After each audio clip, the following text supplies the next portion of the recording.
नमस्कार जय जगन्नाथ। आज भिडियोटी प्रत्येक अंगनवाड़ी दीदी मानक पई अति गुरुत्वपूर्ण अटे कारण आप जानते वर्तमान टीएचआर देला समय रे फेस कैप्चर आउ ईकेवाईसी को मैंडेटरी कराई। तेणु जो कर्मी मान एरिया रे नेटवर्क सुविधा नहीं से माने बहुत हैरान होती फेस कैप्चर आउ ईकेवाईसी करने।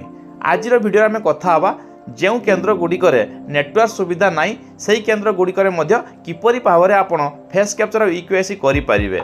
तो निश्चित भाव में पूरा बनी करंतु पूरा शेष पर्यंत आ जमारू स्किप करंतु नहीं। चलतु आरंभ करिया भिडियोटी आरंभ करने पूर्व प्रथम देखंतु मुझे निज नेट को ऑफ कर दूची।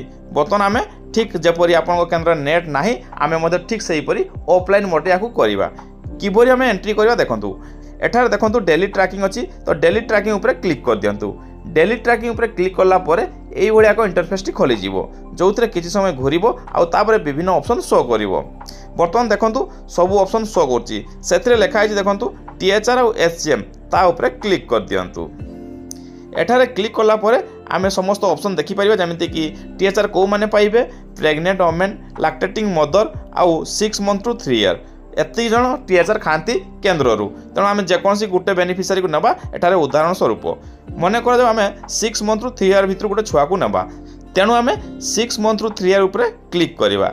एठारे आपण देखंतु वर्तमान 6 मंथ रु नहीं 3 ईयर पर्यंत समस्त पिला मानकु एठारे शो करुच्ची अर्थात यही केन्द्र जिते भी पिला अच्छा 6 मंथ रु नहीं 3 ईयर से समस्त ना एठारे शो करुच्ची से ना भितर गोटे को आम उदाहरण स्वरूप नबा आ तार टीएचआर एंट्री करवा। तो चलतु मैं गोटे पिला उपर क्लिक कर दूची।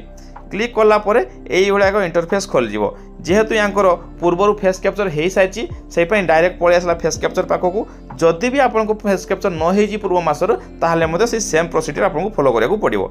एठार देखंतु प्रथम हूँ टीएचआर केते दिन से खाइबो ना 25 दिन खाइबो तेणु 25 दिन उपर क्लिक कर दियंतु। द्वितीय अच्छी देखंतु पैकेट केते पैकेट खाइबो ना 1 पैकेट खाइबो।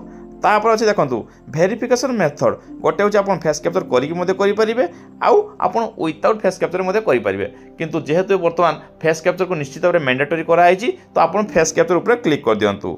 एठारे जदि आप क्लिक करेंगे तौक देखो एठारे प्रोसीड ऑप्शन आसीबो तो से प्रोसीड ऑप्शन उपर क्लिक करेंगे जहाँफल आपको गोटे रेड कलर सर्कल देखा एठारे गोटे जिनस मन रखिए यही सर्कल भितर से माँ को छिड़ा करेंगे तांकू दुईटी आखि आउ कान आपन सीधारे रहिबो आखि दुईटी मिटमिट करेंगे आउ किछि समय भितर आपन फोटोटी कैप्चर हो।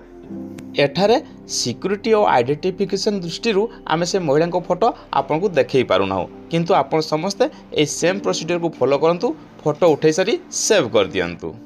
एठारे आपण माने देखि पारुथिबे जे बर्तमान तांकर फेस कैप्चर कंप्लीट हेछि किंतु गोटे जिनस मन रखिबे जदि आपन नेटवर्क नाही ताहले आपण ईकेवाईसी करियर बहुत सारा समस्या हो कारण ईकेवाईसी करिया द्वारा आपण जो आधार कार्ड जो मोबाइल नंबर थी सेटा को ओटीपी जीवो आ ओटीपी को वेरीफाई करिया पड़ो जदि नेटवर्क नाही ताले सेही जिनस आपण करि परिबे नाही। तेणु जदि गाँ पाखरे कोठी गोटे नेट आछि ताले सेही जगह गले ही आपण ईकेवाईसी करि परिबे किंतु फेस कैप्चर पई आपण माने केन्द्र रे करि परिबे किंतु एटा गोटे जिनस मन करिवे जे आपण माने फेस कैप्चर करि साला परे ताहा वर्तमान सुधा अपलोड हे नाही याको अपलोड करिया को पड़ो किभली अपलोड करेंगे चलते देखा। बर्तमान आम बैक करवा आ बैक कर सारापर ऊपर देखूँ जो मेघ चिन्ह भाया गोटे चिन्ह रही ऊपर 2 लिखाई या क्लाउड बोली कह जाए से क्लाउड उपर क्लिक कर दियंतु।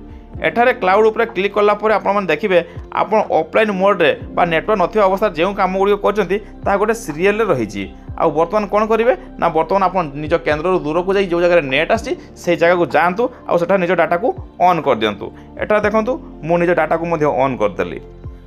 ऑन कर सारापर एठारे देखंतु स्टार्ट बटन टी गाढ़ नील कलर होती बर्तमान जो दीटे केस आमर पेंडिंग अच्छी से स्टार्ट बटन उपर क्लिक कले किसी समय पर से अपलोड हो। तो चलतु स्टार्ट बटन उपर क्लिक करवा आ देखा किपरि अपलोड होची।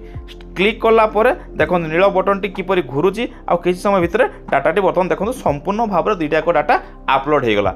ठीक एहीपरि भाव में आपण माने जदि निज केन्द्र रे नेट नाही ताहाले मते फेस कैप्चर निश्चित भाव में करि परिबे आ 100% टार्गेट अचीव करि परिबे किंतु यह मन रखंतु ईकेवाईसी करने हेले आपण केन्द्र में निश्चित भाव में नेट रहा आवश्यक रही नचेत आपण मैंने ओटीपी वेरिफिकेशन करें ना से जहाँ भी हो आशा कर समस्त भिडियो बेस पसंद आसो और जो मान केन्द्र में नेट ना से फेस कैप्चर कर विभिन्न असुविधा होता निश्चित भाव में ये भिडियोटी देखि से निज केन्द्र में बर्तमान फेस कैप्चर करेंगे आउ नेट थी जगार आसी या अपलोड कर भल टार्गेट को अचीव करेंगे। तेणु भिडियोटी जदि भल लगी तो निश्चित लाइक और सब्सक्राइब कर दिंतु। देखा पुणी आउ गोटे भिडियो आउ एक इनफॉरमेशन सहित। जय जगन्नाथ।